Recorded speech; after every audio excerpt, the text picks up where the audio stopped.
लड्डू, मोदक, जलेबी। यम यम यम यम यम यम यम। ये सुनते ही मेरे मुंह में तो पानी आ रहा है। तो बच्चों, मैं हूँ निराली पंड्या, आई हूँ निराली कहानी से आप सभी को सुनाने एक छोटी सी कहानी। इस कहानी का नाम है बाल गणेशा की खीर। एक दिन कैलाश पर्वत पर बाल गणेश और उनके भाई कार्तिक खेल रहे थे। खेल खेलते खेलते बाल गणेशा को भूख लग गई और वो दौड़ते हुए माता पार्वती के पास गए और बोले, माँ, मुझे भूख लगी है। माता पार्वती खाना बना रही थी और बाल गणेश की तरफ देखते हुए बोली, बेटा, बस खाना बनने ही वाला है, थोड़ी देर और मैं देती हूँ, ठीक है? लेकिन बाल गणेश बोले, पर माँ, मुझे खाना नहीं, खीर की भूख लगी है, मुझे तो आज खीर खानी है। माता पार्वती ने गणेश को देखा और गुस्से से कहा, खीर नहीं बना सकती, कभी लड्डू, कभी मोदक और कभी खीर। चुपचाप खाना खाओ गणेश। ये सुनकर बाल गणेश रूठ गए और अपनी सूंड को हिलाते हुए बोले, ठीक है माँ, अगर आप नहीं बना सकती तो मैं जा रहा हूँ। अगले ही पल बाल गणेश एक कटोरी दूध और कुछ चावल के दाने लेकर अपने मूषक पर सवार हो गए। ये देखकर माता पार्वती ने उनसे पूछा, अरे गणेश, कहाँ जा रहे हो? बाल गणेश हंसते हुए बोले, माँ, धरती पर सब हमारी पूजा करते हैं ना, हमें बड़ा प्रेम करते हैं, वही जाकर खीर बनवा कर खाऊंगा। हाँ। ये कहकर बाल गणेश बादलों के बीच से धरती की तरफ चल दिए। बादलों की ऊंचाइयों से उन्हें एक हरा भरा गांव दिखा। इस गांव का नाम था पमरिया गांव। बाल गणेश तुरंत ही मूषक से बोले, ए मूषक राजा, बस बस बस, यहीं उतारो मुझे। गणेश जी पमरिया गांव में उतर गए। उन्होंने इधर उधर देखा और फिर उन्होंने अपना रूप बदल दिया और एक साधारण बालक बन गए। गांव का पहला घर था रामू धोबी का। गणेश जी ने घर का दरवाजा खटखटाया। रामू धोबी की पत्नी राधा ने जैसे ही दरवाजा खोला तो प्यारे बाल गणेश ने बड़े प्यार से पूछा, माता, क्या आप मेरे लिए इस दूध और चावल से खीर बना दोगी? और ये कहकर उन्होंने अपने छोटे छोटे हाथ रामू की पत्नी की तरफ बढ़ा दिए। एक हाथ में कटोरा दूध का और मुट्ठी में कुछ चावल। ये देखकर रामू की पत्नी हंसते हुए बोली, बेटा, मैं अभी काम कर रही हूँ, तुम किसी और से अपनी खीर बनवा लो। ये सुनकर बाल गणेश अगले घर की तरफ चल दिए।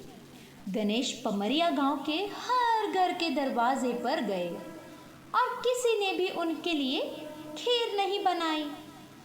हर एक के पास कोई ना कोई बहाना था। बाल गणेश निराश और उदास हो गए। अब तो शाम होने वाली थी। उन्होंने सोचा, चलो अब वापस घर जाता हूँ। इतने में मूषक अपनी गोल गोल आंखें घुमाते हुए बोला, हाँ हाँ गणेश जी, देखो देखो गणेश जी, उस घर में दिया जल रहा है और वो गांव का आखिरी घर है। चलो चलो, जाने से पहले एक बार वहां कोशिश कर लेते हैं। बाल गणेश ने फिर से एक बार उम्मीद से दरवाजा खटखटाया। एक मीठी सी आवाज अंदर से आई, कौन है भाई? हाथ में दिया लिए और चश्मा लगाए बूढ़ी अम्मा ने दरवाज़ा खोला। ये बूढ़ी अम्मा सबको बड़ा प्यार करती थी। गांव के सभी बच्चे इनको दादी अम्मा कहकर बुलाते थे।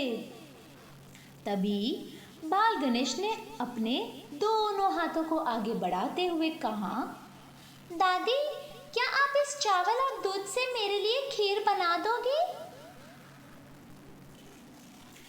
मैंने गांव के हर एक से पूछा, पर किसी ने भी मेरे लिए खीर नहीं बनाई। मैं सुबह से कुछ नहीं खाया है। बहुत भूख लगी है। बूढ़ी अम्मा ने प्यार से गणेश के गालों को छुआ और कहा, हाँ बेटा, क्यों नहीं, आओ अंदर आ जाओ। बूढ़ी अम्मा ने बड़े प्यार से बाल गणेश को चौकी पर बिठाया। मूषक भी उछल कर बाल गणेश के पास बैठ गए। बूढ़ी अम्मा ने गणेश से चावल और दूध लिया और खीर बनाने के लिए जैसे ही बर्तन को चूल्हे पर रखा, गणेश जी दौड़ते हुए आकर बोले, नहीं नहीं दादी अम्मा, इसमें नहीं, अपने घर के सबसे बड़े बर्तन में बनाओ। बच्चे को खुश करने के लिए दादी ने उसकी बात मान ली, पर जैसे ही बूढ़ी अम्मा ने दूध और चावल पकने के लिए उस बड़े बर्तन में डाले, ये क्या, बर्तन ऊपर तक भर गया। ये देखकर बूढ़ी अम्मा बोली, अरे ये कैसे हो रहा है? एक कटोरी दूध और थोड़े से चावल के दाने से इतनी सारी खीर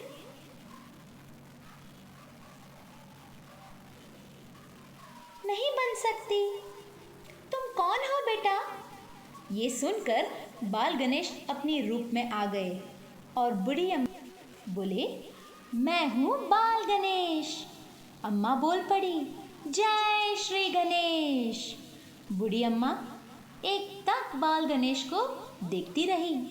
इतने में गणेश जी ने कहा, दादी, मुझे खीर खिलाओगी या नहीं, या सिर्फ ऐसे ही देखती रहोगी? बूढ़ी अम्मा ने झट से कटोरी में खीर परोसकर गणेश को दे दी। गणेश जी ने बड़े प्यार से खीर खाई और पेट भर खाई। पूरे गांव में ये बात फैल गई कि बूढ़ी अम्मा ने गणेश को खीर खिलाई और गणेश उनके घर आए हैं। सब उनकी एक झलक देखने के लिए इकट्ठा हो गए। फिर बाल गणेश ने पूरे गांव में खीर बंटवाई और बची हुई खीर को खेतों में डलवा दिया। इसके बाद बाल गणेश मूषक राजा के साथ वापस अपने घर लौट गए। तब से पमरिया गांव में कोई भी इंसान भूखा नहीं सोया है। तो बच्चों, ये थी बाल गणेश के खीर की कहानी। इस कहानी से हम क्या सीखते हैं? कोई भी घर आए हुए मेहमान को खाली पेट नहीं भेजना चाहिए। तो बच्चों, फिर मिलेंगे ऐसी ही कहानियों के साथ।